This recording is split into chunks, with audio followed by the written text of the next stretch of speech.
ஓம் சாந்தி. ஓம் சாந்தி. ஓம் சாந்தி. இன்னைக்கு அழகான ஒரு கதையை பற்றி பார்க்கலாம். நாம் ஏற்கனவே கேள்விப்பட்டிருப்போம் ஹரிச்சந்திரன் கதையை பற்றி. அந்த ஹரிச்சந்திரன் வாய்மை, நேர்மை, அது மட்டுமா சத்தியத்தினுடைய ஒரு இலக்கணமாக வாழ்ந்த ஒரு அயோத்திய மன்னன் அப்படின்று பாரதத்துல வாழ்ந்த எல்லாரும் சரி ஹரிச்சந்திரன் கதையை கேட்டிருப்பார்கள். சில சமயத்துல நிறைய மகானாத்மாக்கள் அந்த நாடகத்தை பார்த்து தன்னுடைய வாழ்க்கையில பயன்படுத்தி மகா ஆத்மாக்கள் ஆகியிருக்கின்றார்கள். அதனால்தான் சங்கமுகத்துல உயர்ந்ததுல உயர்ந்த சிவபகவான் ஹரிச்சந்திரன் போல நீங்கள் இருக்க வேண்டும்.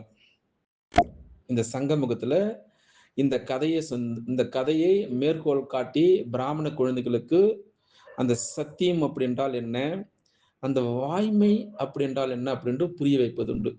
பகலமா அந்த கதையை பற்றி முழுமையாக கேட்கும் பொழுது கவனமாக எந்த பக்கமும் தன்னுடைய மனதை சிதறவிடாமல் இந்த கதையை கவனமாக கேட்டு தன்னுடைய வாழ்க்கையில பயன்படுத்துங்கள். அதனால்தான் இந்த ஹரிச்சந்திரனுடைய கதை என்பது பாரதத்துல வாய்மை, நேர்மை, சத்தியத்தினுடைய ஒரு இலக்கணமாக அயோத்திய மன்னன் ஒரு வாழ்க்கை தான் ஹரிச்சந்திரனுடைய கதையை நாம் இன்றைக்கு பார்க்கலாம். இந்த ஹரிச்சந்திரனுடைய கதை பாரதத்துல, அதாவது இந்திய இதிகாசமான ஒரு மிகப்பெரிய புகழ் வாய்ந்த ஒரு கதை. அதாவது எந்த வகை சோதனைகள் வந்தாலும் சரி, தான் அளித்த அந்த வாக்கியம் சரி, அதாவது சொல் உண்மையும் சரி கைவிடக்கூடாது என்பதை இந்த கதை உலகத்திற்கு உணர்த்தும். அதாவது அயோத்தி மன்னன் ஹரிச்சந்திரன் சூரிய குலத்தை சேர்ந்த, அதாவது எப்பொழுதுமே சரி உண்மையே பேசுபவர் தான் சத்திய ஹரிச்சந்திரனுடைய கதை. அதாவது தன்னுடைய நாட்டு மக்களிடம் மிகுந்த அன்பு கொண்டவராக இருந்தார். யாரு? சத்திய ஹரிச்சந்திரன். ஒரு தடவை விஸ்வாமித்திரனுடைய சோதனை செய்கின்றார் இவரிடம். அதாவது மன்னனுடைய வாய்மையை பலரும் போற்ற கேட்ட முனிவர், அதாவது விஸ்வாமித்திரர், அதனை சோதிக்க முடிவு செய்கிறார். அதாவது அந்த முனிவனுடைய சோதனைப்படி மன்னன் தன்னுடைய அரசாங்கம், தன்னுடைய செல்வம் அனைத்தையும் தானமாக வழங்கி விடுகின்றார். அதாவது குரு தட்சணையாக எல்லா பொற்காசுகளை கொடுக்க ஒப்புக்கொள்கின்றார்.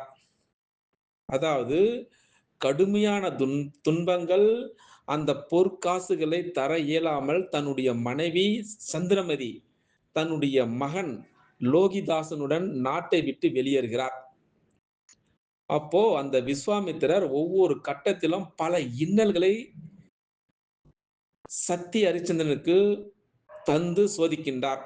அதாவது அந்த அடிமையும் சரி, அந்த சுடுகாடும் சரி, வேறு வழியின்றி மன்னன் ஒரு சண்டாளனிடம், அதாவது சுடுகாட்டில் வேலை பார்ப்பவராக தன்னை அடிமையாக விற்கின்றார்.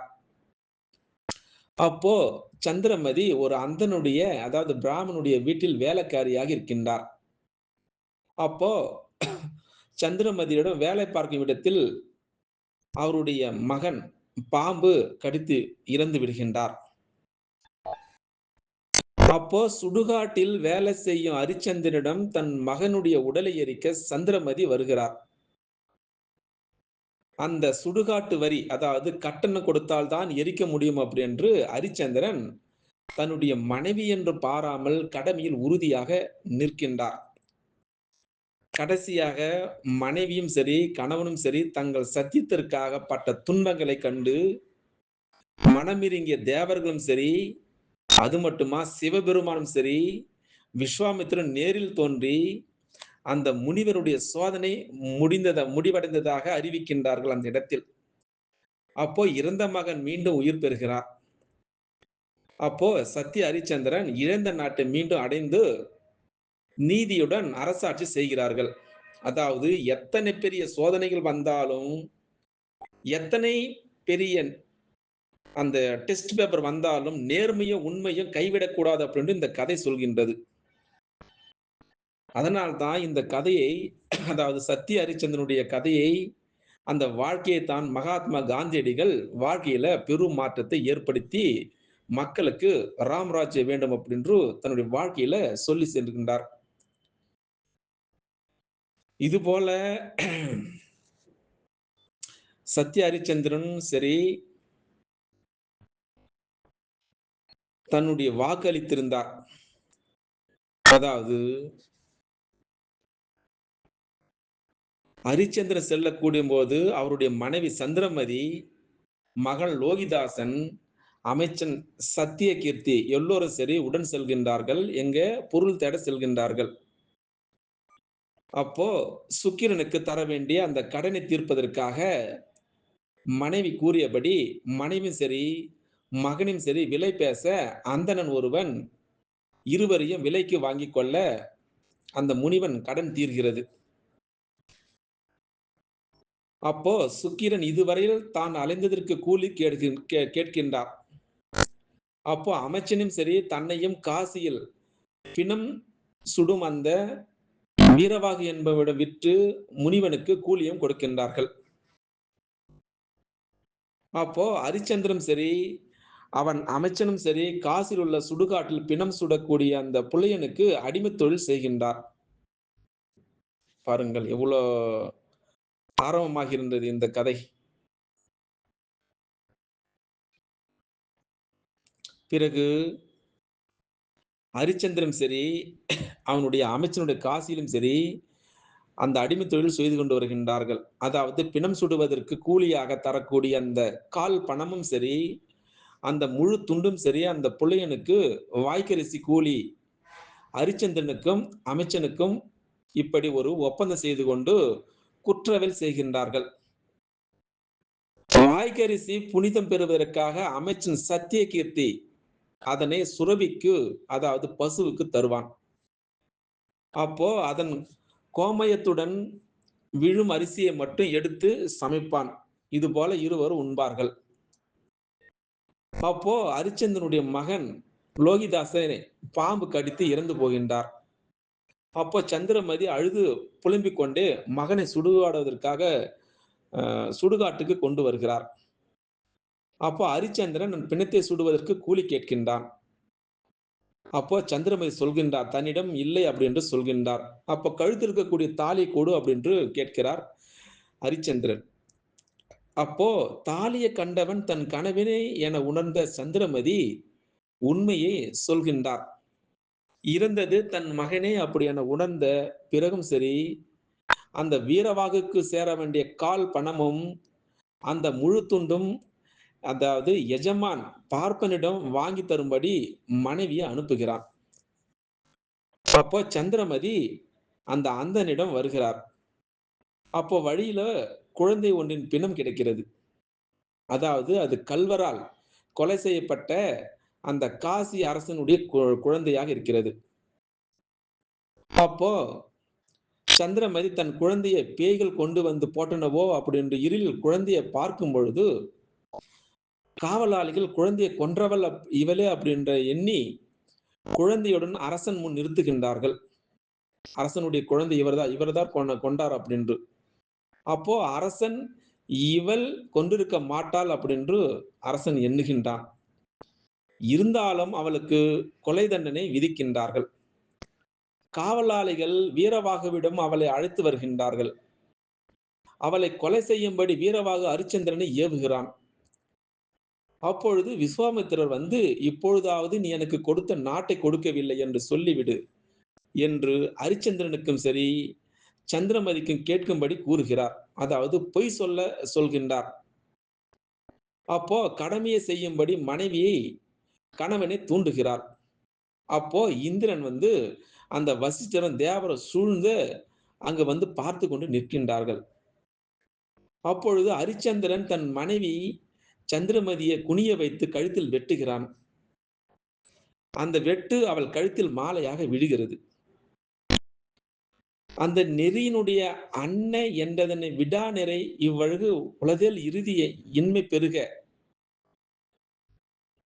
அதாவது ஹரிச்சந்திரன் நாடகத்தை பார்த்த மகாத்மா காந்தி கூட சரி, தன்னுடைய வாழ்க்கையில தன்னுடைய மனைவி என்று பாராமல் தலையை வெட்டுகின்றார். இறந்து விடுகின்றார். அதனால்தான் தன்னுடைய வாக்கை காப்பாற்றுவதில் உறுதியாக இருந்த ஒரு பழமையான இந்த கதையை நாம் கேட்டிருக்கின்றோம். அப்போ அந்த மகரிஷிகளுடன் தன்னுடைய தர்பார்ல அமர்ந்திருந்தார். இது ஏற்கனவே நம்ம கேள்விப்பட்டிருப்போம் இந்த கதையை. நீங்கள் யார் இந்த பூமியில் மிகவும் சத்தியமானவராக நினைக்கின்றீர்கள் அப்படின்று தேவேந்திரன் கேட்டார். வாழ்க்கை கதையை இப்ப கேட்டோம் இல்லையா? சத்யராஜ ஹரிச்சந்திரனுடைய கதையை. அப்போ ராஜா ஹரிச்சந்திரனுடைய பெயரை வசிஷ்ட ரிஷி சொன்னார். ஆனால் விஸ்வாமித்திரர் ரிஷி இதில் நம்பிக்கை அடையவில்லை. அவர் ராஜா ஹரிச்சந்திரனுடைய சத்தியத்தை சோதிக்க நாம் ஏற்கனவே சொன்னது போல ஹரிச்சந்திரன் தர்பாரில் ஆஜரானார்.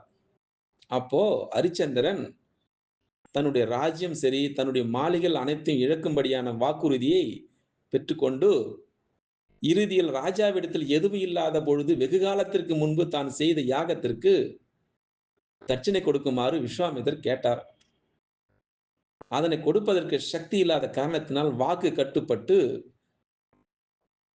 சத்யராஜா ஹரிச்சந்திரன் ஒரு அடிமை போன்று மயான பூமியில் சேவை செய்வதை ஏற்றுக்கொண்டார். நாம் ஏற்கனவே சொன்னது போல ராஜாவுடைய பத்தினியாகிய ராணி சந்திரமதி ஒரு செல்வந்தனுடைய வீட்டில் வேலைக்காரியாக வேலை செய்து கொண்டு வந்தார். அப்போ லோகிதாசன் தன்னுடைய மகனை பாம்பு தீண்டியதால் இறந்து விட்டான். சந்திரமதி இறந்த மகனை மயானத்திற்கு கொண்டு சென்றார்.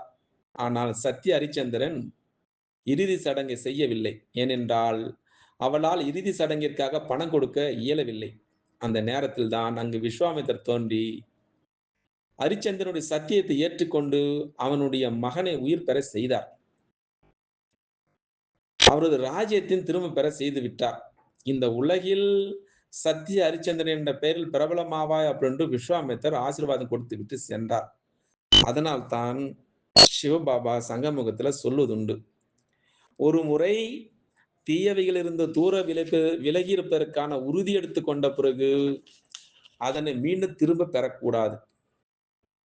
சிலர் தன்னுடைய தவறுக்கான காரணத்தை வெளி பிரச்சனைகள் அப்படின்னு சொல்கின்றார்கள். ஆனால் இந்த ஹரிச்சந்திரனுடைய கதையின் மூலமாக எந்த பிரச்சனைகளாக இருந்தாலும், எப்படிப்பட்ட பிரச்சனைகளாக இருந்தாலும் ஒரு முறை சிவபாபாவிடம் தீயவைகளை தானமாக கொடுத்து விட்டால் மறுமுறை தீயவைகளை செய்யக்கூடாது என்பதை இந்த கதை நமக்கு மேற்கோள் காட்டி வற்புறுத்துகின்றார் சிவபாபா. அதனால்தான் அடிக்கடி சாகார முறையில் சொல்லுதுண்டு, பூமியே பிளந்தாலும் வாக்கை வந்து மீறாதீர்கள் அப்படின்று இந்த கதையின் மூலமாக நமக்கு அடிக்கடி சத்திய ஹரிச்சந்திரனுடைய கதையை நீங்கள் கேளுங்கள், அது போல சத்தியமாக வாழுங்கள் அப்படின்று இந்த ஹரிச்சந்திரனுடைய கதை மூலமாக நாம் புரிந்து கொள்ளலாம்.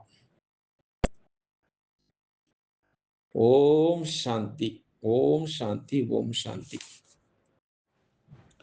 ஓம் சாந்தி, ஓம் சாந்தி, ஓம் சாந்தி. இன்னைக்கு அழகான ஒரு கதையை பற்றி பார்க்கலாம். நாம் ஏற்கனவே கேள்விப்பட்டிருப்போம் ஹரிச்சந்திரன் கதையை பற்றி. அந்த ஹரிச்சந்திரன் வாய்மை, நேர்மை, அது மட்டுமா சத்தியத்தினுடைய ஒரு இலக்கணமாக வாழ்ந்த ஒரு அயோத்திய மன்னன் அப்படின்று பாரதத்தில் வாழ்ந்த எல்லாரும் சரி